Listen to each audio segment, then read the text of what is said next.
आप सभी को गुड आफ्टरनून। आज हम इस वीडियो में उन कारणों को समझेंगे जिनकी वजह से हमारी रीढ़ की हड्डी के सर्वाइकल पार्ट में समस्या उत्पन्न होती है और हमारे हाथों में, गर्दन के पिछले हिस्से में अलग अलग प्रकार का दर्द हमें महसूस होता है। जिन कारणों से हमारी रीढ़ की हड्डी के सर्वाइकल पार्ट में समस्या होती है, उन कारणों को मैं पहले शॉर्ट में बताऊंगा, उसके बाद एक एक को अच्छी तरह से समझेंगे। हमारी रीढ़ की हड्डी के सर्वाइकल पार्ट में समस्या उत्पन्न होने का पहला कारण है हमारे लिगामेंट्स और मांसपेशियों में विकृति आना। दूसरी समस्या डिस्क प्रॉब्लम से संबंधित है। ये सर्वाइकल पार्ट का C1 और C2, इसके मध्य में डिस्क नहीं लगी होती। इसके अलावा C2 से लेकर C7 तक डिस्क से संबंधित कोई समस्या होने पर सर्वाइकल पार्ट में समस्या उत्पन्न हो जाती है। तीसरा कारण होता है स्पॉन्डिलोसिस। स्पॉन्डिलोसिस की समस्या में डिस्क का डिजनरेशन शुरू हो जाता है। हमारे स्किन में डिस्क डेसिकेशन भी लिखा आता है। इस समस्या में ये जो फेशियल जॉइंट होते हैं, इनमें डिस्क का लेवल कम होने से ये स्पेस कम हो जाता है और जो यहाँ से नर्व रूट निकलता है उस पर दबाव पड़ता है। यदि दबाव ज़्यादा है तो ये समस्या ज़्यादा हो सकती है और इसका ट्रीटमेंट भी लंबे समय तक चलता है। चौथा रीज़न है स्पॉन्डिलाइटिस। स्पॉन्डिलाइटिस का अर्थ अगर अलग अलग देखें तो स्पॉन्डिल का अर्थ होता है वर्टिब्रा और आइटिस का इंग्लिश में अर्थ होता है इन्फ्लामेशन और हिंदी में होता है सूजन। इस समस्या में इस वर्टिब्रा बॉडी के अंदर ये इन्फ्लामेशन स्टार्ट हो जाता है। पांचवा कारण है एंकिलोजिंग स्पॉन्डिलाइटिस। इस समस्या से ग्रसित मरीज में जो रीढ़ की हड्डी होती है उसमें लचीलापन कम हो जाता है। उसकी वजह से उसको झुकने में समस्या आती है और जब वह चलता है तो वह अपनी स्पाइन कैनाल को ऐसे सीधा रखकर चलता है। उसके SI जॉइंट में भी समस्या आती है और उसका लचीलापन कम हो जाता है, जिसकी वजह से जब वह सिटिंग करता है तो भी उसको परेशानी होती है। एंकिलोजिंग स्पॉन्डिलाइटिस से ग्रसित मरीज का HLA-B27 टेस्ट भी लगभग 70-80% चांसेस हैं कि पॉजिटिव आता है। एंकिलोजिंग स्पॉन्डिलाइटिस एक गंभीर समस्या है। मेरी गाइड तो यही है कि यदि एंकिलोजिंग स्पॉन्डिलाइटिस के सिम्टम आ रहे हैं और ये समस्या ज़्यादा है, आपको जो ऑर्थोपेडिक स्पाइन सर्जन होते हैं, जो स्पाइन के स्पेशलिस्ट होते हैं, उनसे आपको संपर्क करना चाहिए और जो ट्रीटमेंट आपके लिए वो डिसाइड कर रहे हैं वही ट्रीटमेंट आपको लेना चाहिए। Bone cancer. Bone cancer in हड्डियों के मध्य जो कोशिका होती है यानी सेल होती है, उनकी अनियंत्रित वृद्धि के कारण होती है और यह अनियंत्रित वृद्धि कई कारणों से हो सकती है। हमारी रीढ़ की हड्डी में बोन कैंसर हो, चाहे हमारी बॉडी के किसी भी पार्ट में कैंसर हो, हमें हमारे कैंसर स्पेशलिस्ट डॉक्टर या जो कैंसर विशेषज्ञ होते हैं जो समय समय पर हमें जानकारियाँ उपलब्ध कराते हैं, उन्हीं जानकारियों और उन्हीं के मार्गदर्शन में हमें कोई प्लान बनाना चाहिए। कैंसर एक गंभीर समस्या है। इस कैंसर रोग को रोकने के लिए हमारे कैंसर विशेषज्ञ, कैंसर स्पेशलिस्ट डॉक्टर वो बहुत ज़्यादा प्रयास कर रहे हैं। मैं 10-15 दिन पहले टाटा मेमोरियल संस्था, वहाँ पर एक जो कैंसर विशेषज्ञ थे उनका स्पीच सुना था। वो कह रहे थे कि अगर ब्रेस्ट कैंसर पहले या दूसरे स्टेज में है तो वह रिकवरी 82% तक संभव है कि वो एकदम सही हो जाए। लेकिन हमारे भारत में समस्या ये है कि जो ब्रेस्ट सेल्फ एग्जामिनेशन है उसमें हमारे जो फीमेल हैं उनमें निष्क्रियता है, उनमें जानकारी का अभाव है। हमारे रीढ़ की हड्डी के सर्वाइकल पार्ट में समस्या होने का 7वां कारण है ऑस्टियोपोरोसिस।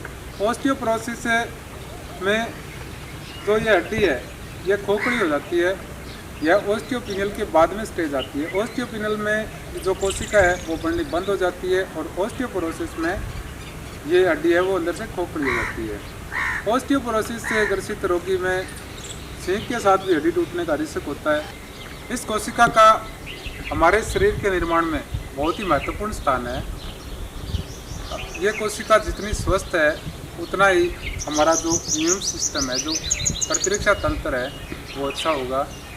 और इस स्वस्थ कोशिका के जो हमारी बॉडी में प्रभाव पड़ते हैं, उन प्रभावों को समझने के लिए पीछे इजराइल में डॉक्टरों और वैज्ञानिकों ने प्रयोग भी किए। उन्होंने अपने प्रयोग में 50-60 ऐसे बुजुर्गों का सिलेक्शन किया जिनकी उम्र 75 साल थी। उनको बढ़िया वातावरण उपलब्ध करवाया, उनको बढ़िया पौष्टिक भोजन दिया तो उनको 2-3 महीने बाद आश्चर्यजनक रिजल्ट मिला। उन्होंने देखा कि जिन बुजुर्गों की उम्र 75-80 वर्ष थी, उनमें एक 30-35 वर्ष वाले युवा के लक्षण प्रकट होने लग गए। तो हमें भी अपनी कोशिका का ध्यान रखना चाहिए और अपनी कोशिका के साथ साथ हमें इस पादप कोशिका का भी ध्यान रखना चाहिए। यह भी हमारे वातावरण को बढ़िया बनाने में अपनी बहुत बड़ी भूमिका निभाते हैं। हमारे रीढ़ की हड्डी के सर्वाइकल पार्ट में समस्या होने का पहला कारण है मांसपेशियों और लिगामेंट्स में विकृति।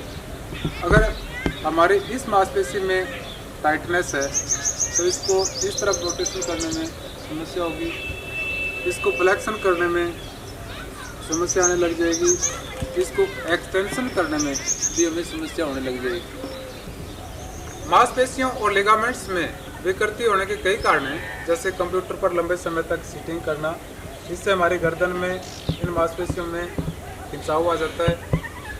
मोबाइल का ओवरयूज भी हमारी गर्दन में इन मांसपेशियों में टाइटनेस आ जाती है और सर्वाइकल होने का कारण है।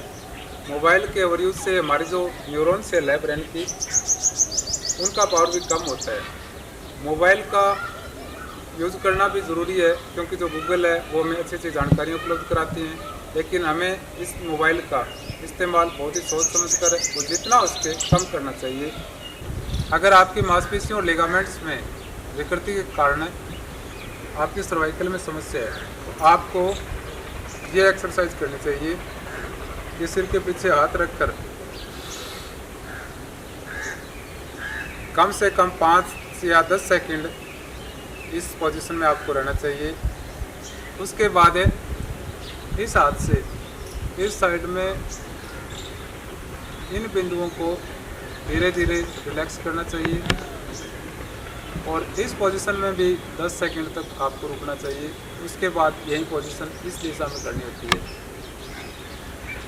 इससे आपके जो लिगामेंट्स और मसल्स के कारण सर्वाइकल में इस गर्दन में दर्द है वो धीरे धीरे 5-7 दिनों में कम हो जाएगा। अगर आप चाहते हैं कि हमारी मांसपेशियाँ और लिगामेंट्स और जो चेहरे की जितनी भी मांसपेशियाँ हैं बढ़िया रहे और हमें कभी भी हमारी गर्दन में सर्वाइकल की समस्या ना हो, तो आपको एक आसन हमेशा करना चाहिए।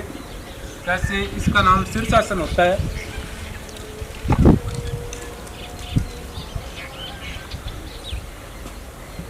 ये आसन आपको सुबह के टाइम में 5 से मिनट करना होता है और यह आसन तब करना है जब हमारे स्पाइन कैनाल में और इन मांसपेशियों में कोई समस्या ना हो। तो ये मैंने जो आपको आसन बताया, ये आसन शुरुआत में आपको थोड़ी समस्या हो सकती है, तो आप अपने फैमिली सदस्य को अपने पास रखकर उनकी मदद से ये आसन कर सकते हैं। लेकिन इस आसन के बहुत ज़्यादा फायदे हैं। सबसे बड़ा बेनिफिट तो ये है कि अगर किसी का ओवरवेट है, यानी ये फैट ज़्यादा है, वो हमारी अनेक समस्याओं का घर है, उनसे आपको धीरे धीरे 2-3 महीनों में वो वेट कम हो जाएगा। दूसरा फ़ायदा ये है कि हमारे हार्ट से ये जो कुछ रक्त वाहिनियाँ हैं जो शुद्ध रक्त ले जाती हैं हमारे अंगों तक है, और कुछ रक्त वाहिनियाँ जो अशुद्ध रक्त हमारे अंगों से हार्ट की तरफ लाती हैं, वो सर्कुलेशन बहुत ही बढ़िया हो जाएगा। एक दोस्त ने कमेंट्स में तंबाकू के हानिकारक प्रभाव को समझाने के लिए कहा था, तो मैं आपको बता रहा हूँ, ये तंबाकू हमारी जो ओरल कैंसर होती है ये कई कारणों से होती है। तो इनमें ये प्रमुख कारण है, यह हमारे जो मांसपेशियाँ होती है उनके अंदर जो कोशिका होती है उनकी गति को तेज़ करती है। इसलिए हो सके तो तंबाकू से दूर रहना चाहिए और प्रयास करना चाहिए कि अगर आपका कोई युवा दोस्त है वो इस नशे की लत से आदी हो गया है, उसको भी छुटाने का प्रयास आपको करना चाहिए। वीडियो के अंत में मैं सभी देशवासियों से हाथ जोड़कर निवेदन करता हूं कि हमारे देश में कोरोना की समस्या दिनों दिन बढ़ रही है, तो हमें अपने सेंट्रल सरकार और या राज्य सरकार के जो आदेश हैं उनकी पालना करनी चाहिए, उनके सुझावों को मानना चाहिए। हमें अपनी सरकार का पूरा सहयोग करना चाहिए। राम राम, धन्यवाद।